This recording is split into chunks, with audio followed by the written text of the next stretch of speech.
Hello, namaste. If you combine cinema and politics, the first biggest sufferer is producer of the movie.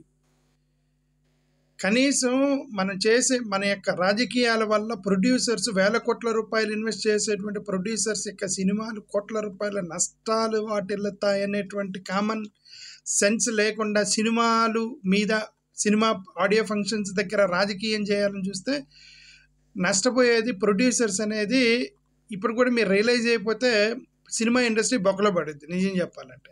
ఎందుకంటే రాజకీయం అనేది it will divide. ఒక 5 కోట్ల మంది జనాభా ఆంధ్రప్రదేశ్లో ఉంటే 2 కోట్ల మంది ఒక పార్టీకి వేస్తే 2 కోట్ల మంది ఇంకొక పార్టీకి వేస్తే ఇంకొక కోటి మంది అన్ని పార్టీలు పంచుకుంటారు. The people will divide in politics, but in movie people will not divide. అందరూ కూడా 5 కోట్ల మందిని కూడా టార్గెట్ చేస్తూ సినిమా తీస్తారు. ఓకే, 5 కోట్ల మంది చూస్తేనే వాళ్ళు పెట్టిన బడ్జెట్కి డబ్బులు వస్తాయి లేదా లాభాలు వస్తాయి.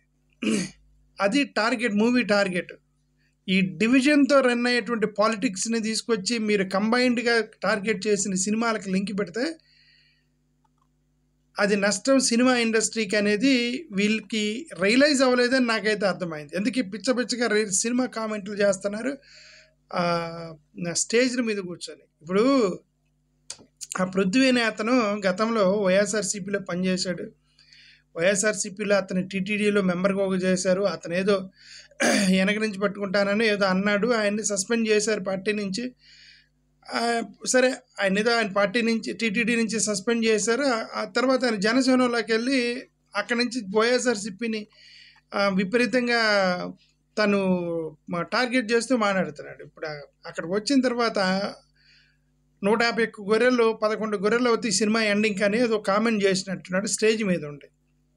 అంతేకాకుండా ఈ గేమ్ చేంజర్ మూవీ కనుక ముందే రిలీజ్ అయ్యి ఉంటే ఆ 11 కూడా వచ్చి ఉండే కాదు అని అన్నాడు అనమాట. ఇక్కడ ఇప్పుడు 151 గొర్రెలు 11 గొర్రెలు మిగులుతాయి చివరికి వచ్చేసరికి అన్నారనుకోండి. ఓకే, ఆ తర్వాత అది ఒక సినిమాలో కావాలని జగన్మోహన్ రెడ్డి గారి మీద కావాలని పెట్టారా అనే హింట్ ఇచ్చినప్పుడు బాయ్కాట్ లైలా అని చెప్పేసి 25,000 ట్వీట్లు పడ్డాయి. 25,000 ట్వీట్లు పడిపోయినాయి ఒక్క రోజులో బాయ్కాట్ లైలా అని. పృథ్వీ రాలా ముందుకి, డైరెక్టర్ రాలా, ఇద్దరు వచ్చారు. ఒకడు హీరో, 2 ప్రొడ్యూసరు. వీళ్ళిద్దరు మీడియా ముందుకు వచ్చి గొగ్గోలు పెడుతున్నారు, please don't boycott my movie అని. రాజకీయాలు ఎవడు మాట్లాడమన్నాడు స్టేజ్ల మీద? You divide by politics but you combine by movie, right? Movie is for combined. అందరు కలిపి మీరు రాజకీయాలను తీసుకొచ్చి తర్వాత ప్లీజ్ అంటే కుదరదు. అక్కడ రాజకీయ నాయకులు రాజకీయ ప్రసంగాలు ఇచ్చిన తర్వాత ఇంకొకటి గేమ్ చేంజర్ మూవీ రిలీజ్ అయితే ఆ 11 కూడా వచ్చే ఉండే అంట. అంటే అది యాక్చువల్గా సినిమా ఫ్లాప్ మూవీ అని చెప్పేసి రివ్యూలు ఉన్నాయి. ఓకే, సినిమా చూడటానికే ఫ్లాప్ అయినప్పుడు, సినిమా చూడటానికే బోర్ కొట్టినప్పుడు దానివల్ల ఇన్ఫ్లుయెన్స్ అయ్యి మళ్ళీ ఓటర్లు వేసేది ఎవడండి? అది ఫ్లాప్ సినిమా అని చెప్పేసి దానికి విపరీతమైన రివ్యూలు వచ్చినప్పుడు ఓకే, ఇది కనుక ముందే రిలీజ్ అవుతుంటే 11 కూడా వచ్చాయి కాదంట. ఇట్లాంటి సినిమాలు ముందే రిలీజ్ ఉంటే 11 110 అయి ఉండేమో. ఎందుకంటే a movie that cannot entertain the audience how will influence the voter? Simple common sense, right? సరే, అదేదో చేశాడు, దాని గురించి మాట్లాడాడు. ఓకే, ఈయన అల్లు అరవింద్ గారు ఈ ఇది దిల్ రాజు గారికి ఏదో నష్టం వచ్చింది రామ్ చరణ్ గారి మూవీ గురించి అన్నట్టుగా ఏదో ఒక కామెంట్ చేశాడు అనమాట. ఓకే, అల్లు అరవింద్ గారికి నష్టం వచ్చిందని చెప్పేసి, సరే దిల్ రాజుకి నష్టం వచ్చింది అన్నట్టు ఏదో ఇండైరెక్ట్గా వేస్తే ఆయన మీద పిచ్చగా ట్రోలింగ్ జరిగిపోయినాయి. ఎవరు చేశారు? అల్లు అరవింద్ మీద ఆ రామ్ చరణ్ ఫ్యాన్స్ ట్రోలింగ్ చేశారు. రామ్ చరణ్ ఫ్యాన్స్ అంటే ఎవరు? జనసేన ఫ్యాన్స్ ట్రోలింగ్ చేశారు, జనసేన వాళ్ళు ట్రోలింగ్ చేశారు. అక్కడ పృథ్వీ ఎవరైతే కామెంట్ చేశారో జనసేననే, ఎవరైతే గేమ్ చేంజర్స్ సినిమా రిలీజ్ అయితే ఆ 11 కూడా రావన్న వ్యక్తి కూడా జనసేన పార్టీ వ్యక్తే. ఇప్పుడు రామ్ చరణ్ అల్లు అరవింద్ని ట్రోలింగ్ చేస్తుంది జనసేన వాళ్ళే. చివరికి విశ్వక్సేన్ అనేటువంటి హీరో వచ్చి నా సినిమాని బాయ్కాట్ చేయకండి స్వామి అని మొత్తం నెత్తి నూరు కొట్టుకుంటున్నాడు, క్షమాపణలు చెప్తున్నాడు, ప్లీజ్ మా మీద భారం పడుతుంది అని చెప్పి క్షమాపణ చెప్పి. ఎవరికి ఎఫెక్ట్ పట్టింది? ప్రొడ్యూసర్ మీద ఎఫెక్ట్ పెడితే ప్రొడ్యూసర్ నొక్కితేనే హీరో వచ్చి అక్కడ మాట్లాడతాడు, ఓకే. అదర్వైజ్ హీరోకి కూడా నష్టం ఉండదు, ప్రొడ్యూసర్ నష్టపోతాడు. నీతో మళ్ళీ సినిమా తీయాలంటే నువ్వు నన్ను కాపాడమని హీరో చెప్పాడు కాబట్టి ఇప్పుడు హీరో వచ్చి నా సినిమాని ఓడగొట్టకండి అని చెప్పేసి అతను ఫ్లాప్ అయింది కదా సినిమా చూడకపోతే, అతను కెరీర్ మీద పడిద్దని అతను వచ్చి పడ్డాడు, ఓకే.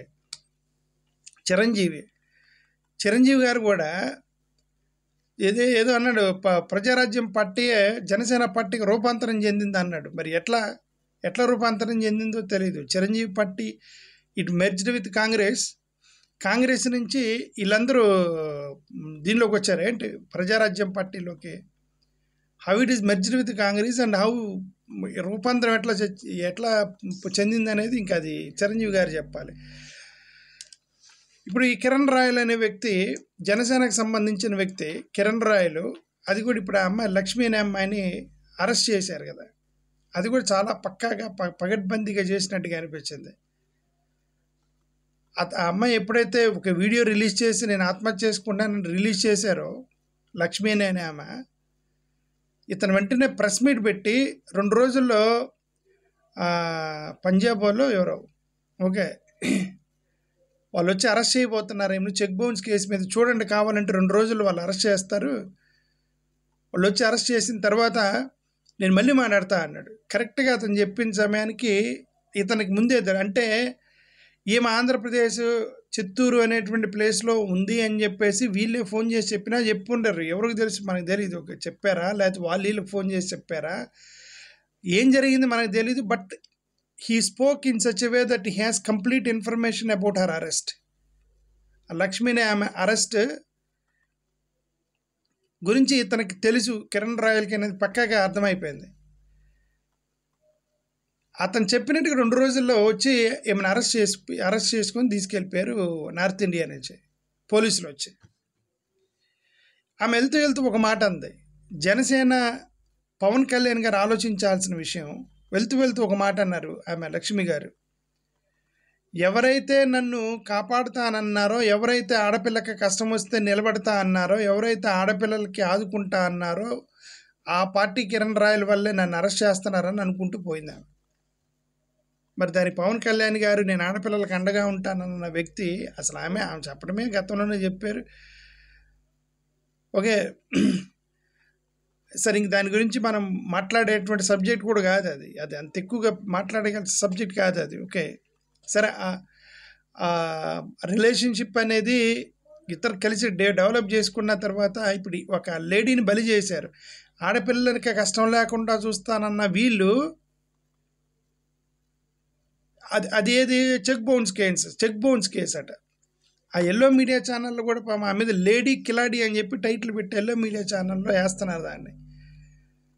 ఇది నిజంగా లేడీ కిలాడి సబ్జెక్ట్ వచ్చినప్పుడేమో పుణ్యాత్మురాలు అని చెప్పి ఆమె తరపున గంటల తరబడి రోజుల తరబడి కొట్లాడారు నిజంగా లేడీ కిలాడి ఇష్యూ దగ్గర. ఇప్పుడు ఈమె చెక్ బౌన్స్ కేసు, ఈమె బాధితురాలు, ఈమెని ఎవరో బాధ్యత పెట్టారు, ఈమెను లేడీ కిలాడి అని చెప్పేసి వేశారంటే మీడియా తలుచుకుంటే మంచోడిని చెడ్డోడిని మంచోడిని చేయగలిగినటువంటి సమర్థత ఈ మీడియాకు ఉందనేది ఒకటే అర్థమైంది. Thank you.